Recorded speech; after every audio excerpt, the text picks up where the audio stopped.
Estimados amigos, estamos nuevamente en Plataforma Democrática, como todas las semanas, su programa donde desde un punto de vista plural se analizan distintos aspectos de nuestra realidad nacional. En esta oportunidad estamos con Juan Cheput y lamentamos la ausencia por razones personales de Víctor Andrés García Belaúnde y el saludo mío de Ángel Delgado en la conducción del programa. Recordándoles a todos ustedes que el mismo se transmite por el canal BHTV de Cable Más y las redes sociales de la Coordinadora Republicana. Bien, el presidente regresó de su viaje por México y Estados Unidos y muchos sectores de opinión y la prensa mayoritariamente señalaron de que se iba a producir cambios y que ya estaba cantado la salida del señor Bellido, luego sobre todo que en medio de la gira hizo un aclare al viceministro de la Cancillería, en base a unas declaraciones sobre si el Perú reconocía o no algún tipo de gobernante en Venezuela.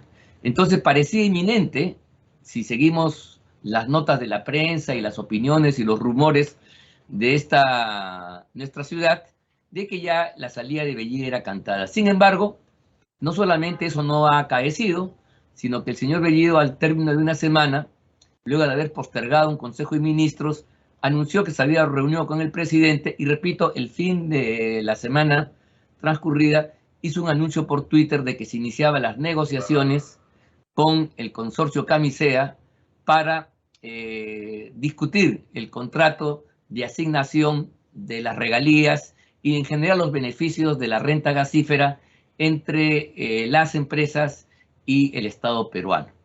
Eso ha causado revuelo y, en fin, estamos ahora nuevamente en una semana en la cual otra vez el debate se centra en pedir la renuncia de Bellido. Se considera que esta renegociación es una suerte de provocación que ha incrementado el valor de la moneda extranjera nuevamente y la incertidumbre se dispara. Por lo menos ese ha sido el tono dominante por parte de la mayoría de medios de comunicación. Sin embargo, cabe también pensar lo siguiente, y eso es lo que yo quería contigo conversar. Si este tipo de anuncios de Twitter, que podrían leerse en una primera fase como actos provocadores, actos de torpeza política, no son finalmente un escenario, un tinglado donde finalmente el gobierno, ya con mayor lucidez y suspicacia, está generando escenarios con el objeto de distraer el objeto de su acción fundamental, y esto es ganar tiempo para seguir consolidándose y, en todo caso, mandando distractores, mensajes falsos a los actores para que el debate público se genere en aquellas áreas que podrían no ser fundamentales. Finalmente, concentrar todos los problemas en Bellido. Bellido estaría haciendo el papel de un pararrayo, ¿no?, que concentra toda la energía, todos los rayos negativos y tiene como función exculpar a un presidente que para muchos sería solamente un personaje rodeado de elementos malignos a los cuales que hay que extirpar. ¿Tú consideras que esta imagen es una imagen que lamentablemente se ha extendido bastante, es una imagen primero válida y, en segundo lugar, si es el mejor escenario para plantear una lucha por la democracia frente a un gobierno con estas características? Juan. ¿Cómo estás, Ángel? Un placer nuevamente conversar contigo. Yo creo que efectivamente hay mucho de dramatización y de sobreactuación en los tweets de Bellido. Y es lógico porque ante la amenaza de que la interpelación se convierta en una moción de censura, pues es obvio que está generando las condiciones para la victimización. Entonces ya me imagino que en las próximas horas el señor Bellido acuda al Parlamento a enfrentar la interpelación, que como sabemos es un conjunto de preguntas que, si no son satisfactorias, pueden dar origen a una moción de censura. Entonces él salga a la prensa y diga: como he empezado el proceso de renegociación del gas con el consorcio Camisea, me quieren sacar, la derecha me quiere sacar, ¿no? Entonces Sí. genera pues el componente de victimización necesario para que el pueblo, creyente de este tipo de fabulaciones, empiece a respaldarlo masivamente. Y por otro lado, Es obvio que los tweets son elementos distractores y es obvio también que la oposición no se da cuenta que el problema tiene nombre y apellido y responde a Pedro Castillo. ¿Quién coloca a Guido Bellido como premier? ¿Quién le permite que haga tanta fanfarronada? ¿Quién es cómplice de sus amenazas porque nunca lo ha descalificado públicamente? El señor Pedro Castillo, perdón. Pedro Castillo, como presidente de la República, tiene toda la potestad como para iniciar interna y externamente lo que signifique la salida de ese señor internamente, como hablando con sus aliados políticos y externamente comunicándolo al pueblo peruano. Este señor no va más y lo corta de plano en un primer instante. Pero estamos viendo pues lo caótico que es el gobierno en diversas aristas, en diversas dimensiones, en diversas formas de expresarse ante la opinión pública. Un premier que amenaza vía tweet al canciller y al ministro de Justicia. Un premier que le dice las puertas están abiertas. Un premier que discrepa públicamente de la política exterior, cuando la política exterior la maneja el presidente de la República y la expresa y es vocero el canciller. Y sin embargo estamos viendo ya cómo este último no se siente aludido por lo que le dice Guido Bellido, con lo cual las instancias en la estructura del Estado se pierden por completo o por lo menos se difuminan, se evaporan, languidecen, no existen, ¿no? Simplemente el premier puede hablar lo que quiera y los ministros no se sienten aludidos. Es decir, el desorden total. Entonces, eso, creo yo, está siendo mal enfocado, mal analizado por la llamada oposición y por una sencilla razón. Ponen todos sus reflectores, todos sus ataques, lanzan todos sus misiles contra Guido Bellido. Y lo que va a pasar es que cuando el señor Bellido, como consecuencia de la presión política, salga del gabinete y el presidente nombre a otra persona, el presidente se convierte en el gran articulador de la solución política, ¿no? En la persona que se ha desprendido de un personaje nefasto y les van a dar nuevos aires al mediocre que tenemos como presidente y que es culpable que el Perú haya perdido 2 meses teniendo la jefatura de gobierno en manos de Guido Bellido. Entonces espero que la oposición dé trámite rápido al proceso de interpelación que se va a dar en las próximas horas y que de una vez planteen una moción de censura contra este individuo, que dudo mucho prospere, ¿eh? Dudo mucho que prospere. ¿Por qué? Con lo cual se fortalecería Bellido. ¿Por qué? Porque este gobierno, por la débil oposición, se está consolidando, ya empezó el manejo presupuestal, tiene mejores operadores políticos y la verdad es que no existe un líder opositor parlamentario. Muy bien. Creo que la descripción que haces es algo que no solamente se entiende por todos, sino que además es lo que aparece. Y por lo tanto, el análisis político general describe esa situación. Sin embargo, creo que un análisis más profundo, una exigencia de examinar las cosas con mayor detalle, debería llevarnos a hacer las siguientes preguntas. Ese caos que tú has descrito, esas torpezas, ¿no son finalmente funcionales con un determinado tipo de gobierno? Estas contradicciones que en un régimen normal serían simplemente inconcebibles, impedirían la marcha de cualquier gabinete, en este que impulsa el señor Castillo con sus características propias, ¿no es la contradicción una forma de encubrir, de manejar el trato entre posiciones que pueden ser distintas en aspectos tácticos, pero sin embargo tienen una visión fundamental? Y quiero traer, por ejemplo, el tema de la tingencia que hace Bellido a la Cancillería de la República. Ahí hay que preguntarse quién tiene la razón. Ciertamente, la lógica y la Constitución dicen que el presidente de la República es el responsable de la política exterior y lo hace a consumo con la Cancillería. Eso es lo que dice el texto constitucional. Y de ahí eso debería quedar claro. Sin embargo, ¿realmente podemos nosotros creer que el presidente Castillo, que el señor Castillo, es un tipo que está en condiciones de desconocer al gobierno del señor Maduro? Independientemente que se haya reunido, ¿te das cuenta? Entonces, ¿quién tiene razón? Finalmente, Bellido, cuando saca su Twitter y dice, ¿qué les pasa?, está marcando la campana de la hora de lo que es real. Más bien lo que hacen esfuerzos para ocultar las cosas son los otros, que no participando de esas ideas quieren justificar lo injustificable. Hay mucha gente que se aupa al carro gubernamental por otras razones, y entonces, para justificar y justificarse, venden imágenes que no corresponden a la realidad. A mí, francamente, creo que lo que ha dicho Bellido está mucho más cerca del pensamiento de Castillo, que lo he expresado en otras ocasiones, de que en Venezuela hay una democracia y punto, que aquello que puede haber señalado en alguna oportunidad el Grupo de Lima y que el canciller dijo que no se reconocía ningún tipo de gobierno. Entonces, he ahí el problema.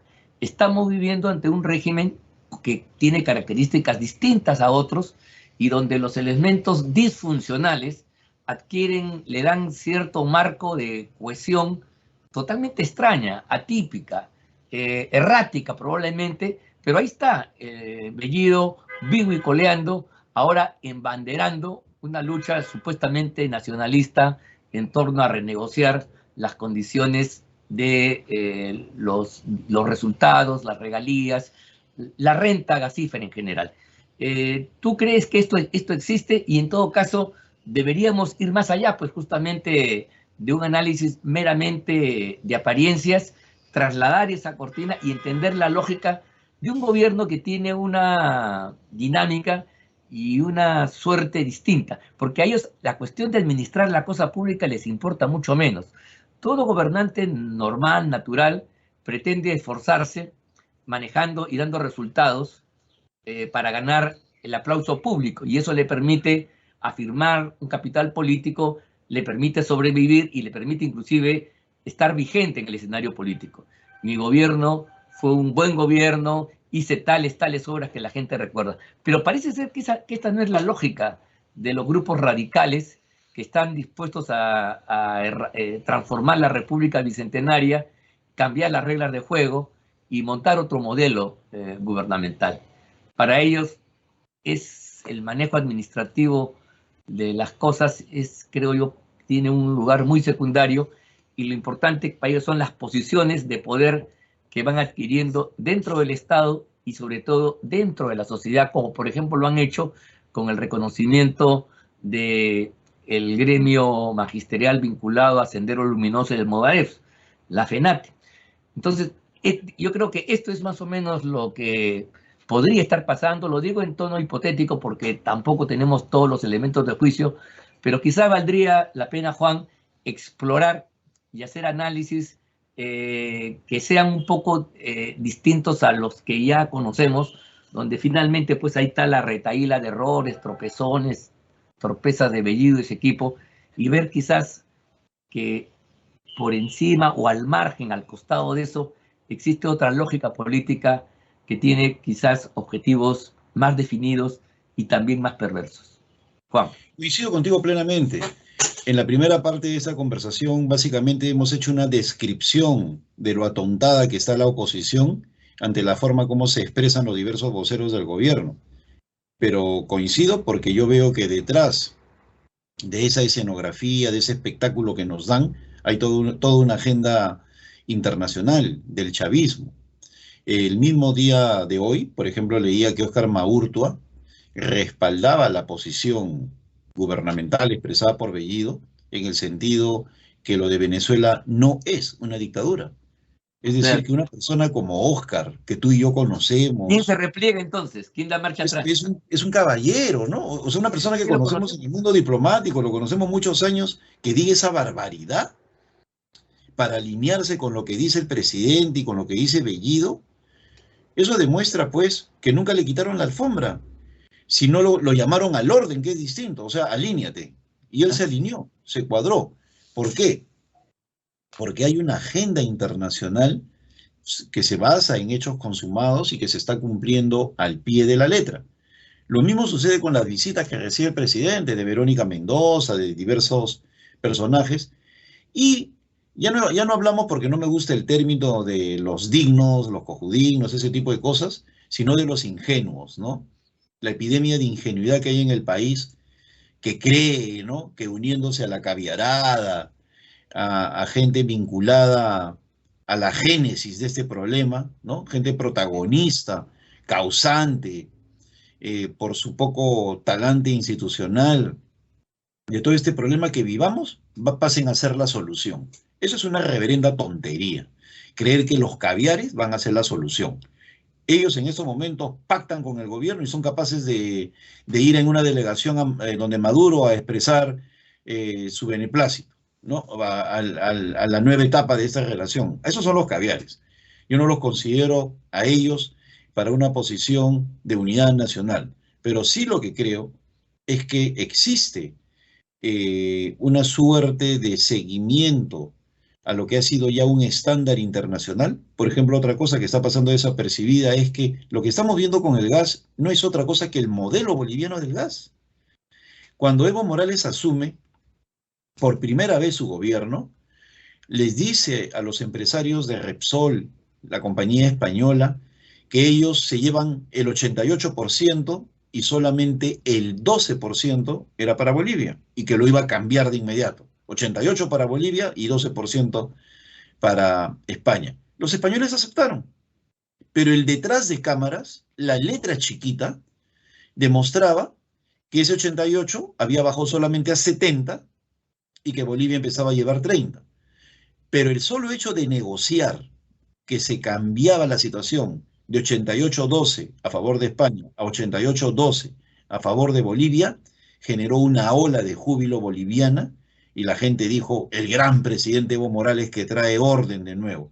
O sea, queda solamente el front, la parte delantera, ¿no? El anuncio, pero los resultados ya ni siquiera son expresados. Lo mismo va a pasar ahora. Presentan un papelito, empieza el negocio, la expropiación, etcétera, etcétera. Es el modelo boliviano. Van a cambiar las condiciones a favor del Perú, es el modelo boliviano. Empezó el gran show, es el modelo boliviano. Y luego los resultados, ¿cuáles son? Absolutamente favorables para el consorcio Camisea, pero eso ya no se va a decir. Lo que queda en la percepción política es simplemente que empezaron el proceso de renegociación. ¿Y en qué contribuye nuestra mal llamada oposición? Porque yo la veo verdaderamente muy pobre, que estas cosas no las pone a la luz de la ciudadanía, no las expone, no les dice nos están engañando, no le ponen reflectores al gobierno, dejan que cope el escenario de formación de opinión. Y he allí el error del gobierno. Invitan a Bellido a que exponga cómo va a ser la expropiación.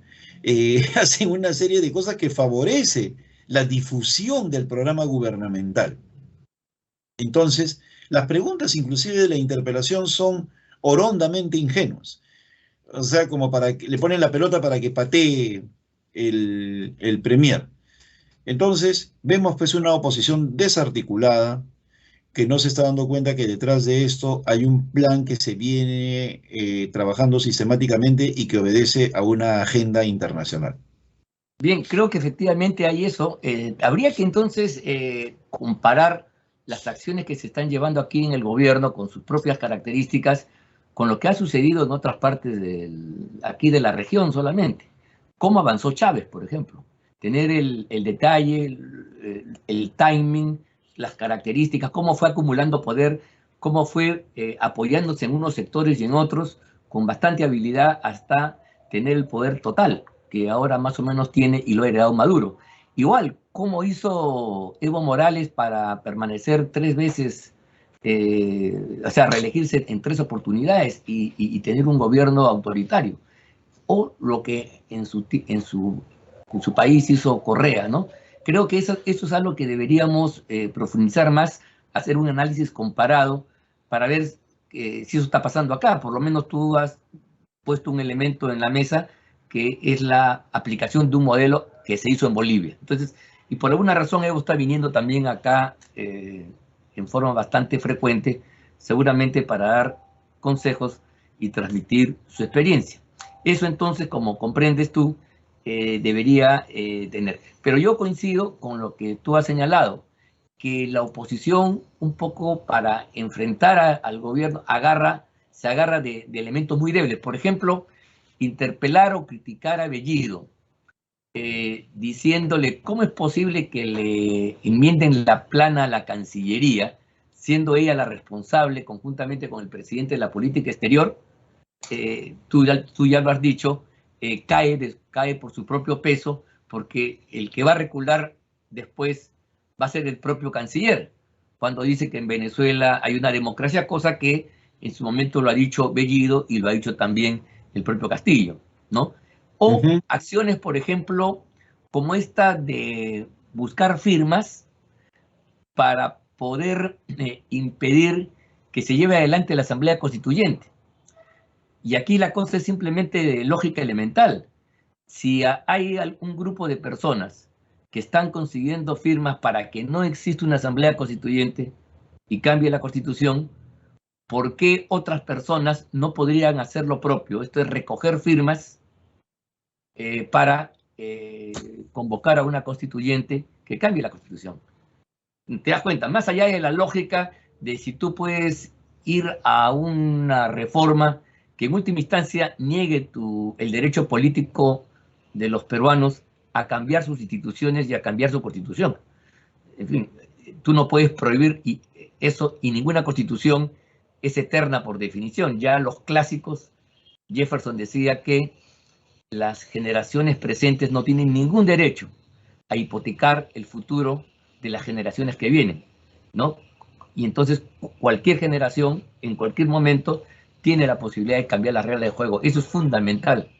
Y entonces pretender congelar el momento constitucional actual para enfrentarse a la amenaza del cambio constitucional no parece ser un buen propósito. Entonces, yo quería decirte si estos mecanismos de la oposición, ¿verdad?, son los más coherentes, los más óptimos para poder enfrentar la amenaza que sin duda alguna se cierne sobre la democracia peruana. Mira, voy a empezar por la parte final de tu pregunta, que me parece muy interesante, cuando hablas de esta motivación a recoger firmas para una asamblea, para evitar una asamblea constituyente. Yo creo que el gran error de esos interesados es haberse comprado la cantaleta fujimorista de que esta constitución no se puede cambiar. Y eso yo creo que es un error político del fujimorismo durante todos estos años. O sea, cada vez que se ha querido cambiar la constitución en alguna parte, han salido de inmediato a decir, no, la constitución de Alberto Fujimori, como es un error haberle dado la presidencia de la Comisión de Constitución a una señora como Patricia Juárez, que es fujimorista. Porque la constitución se puede modificar. Si se hubiera modificado quirúrgicamente en los últimos años en algunos articulados específicos, en el tema económico, en la parte de justicia, qué sé yo, no estaríamos en la situación que estamos. Pero ellos nunca han querido, porque es la constitución de Alberto Fujimori, ¿no? Y están completamente equivocados. El otro punto tiene que ver con lo siguiente.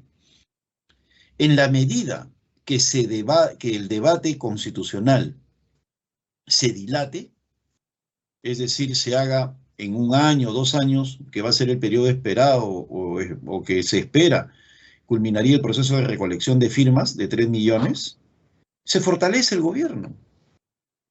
Y el gobierno también ha empezado su proceso de recolección. Y al fortalecerse el gobierno va a estar en la capacidad de poder pedirle al Congreso que genere las condiciones para una asamblea constituyente, o a través del respaldo popular de varios millones de firmas, como ellos están en campaña a nivel nacional en varios lugares a la vez, porque tienen todos los recursos del Estado y están reaccionando porque han sido provocados por una iniciativa ciudadana. Y por eso no se les puede descalificar. Los autores de esa iniciativa legislativa olvidaron una ley primaria de la política y de la física. Toda acción genera una reacción. Ellos empiezan a recolectar, pues al frente van a empezar a recolectar. Ese es el ABC, con la diferencia que los de al frente tienen mayor cantidad de recursos y por lo tanto mayores posibilidades de culminar con éxito su objetivo de los 3 millones de firmas y luego forzar al gobierno a que haga, porque hay 3 millones de firmas que lo acompañan. Entonces, acá se está actuando con esa ingenuidad política de creer que esa es la solución, cuando no la es. La solución, desde mi punto de vista, es presentar ya el proyecto de ley que modifique el artículo 206 de la Constitución y empezar el debate en momentos en que el gobierno está débil, tanto en el Congreso como ante la opinión pública. ¿Por qué esperar que se recojan 3 millones de firmas si el gobierno se fortalezca? Eso es absolutamente absurdo. Y me ratifico, es absurdo un proceso de recolección de firmas que lo único que hace es dilatar el debate constitucional.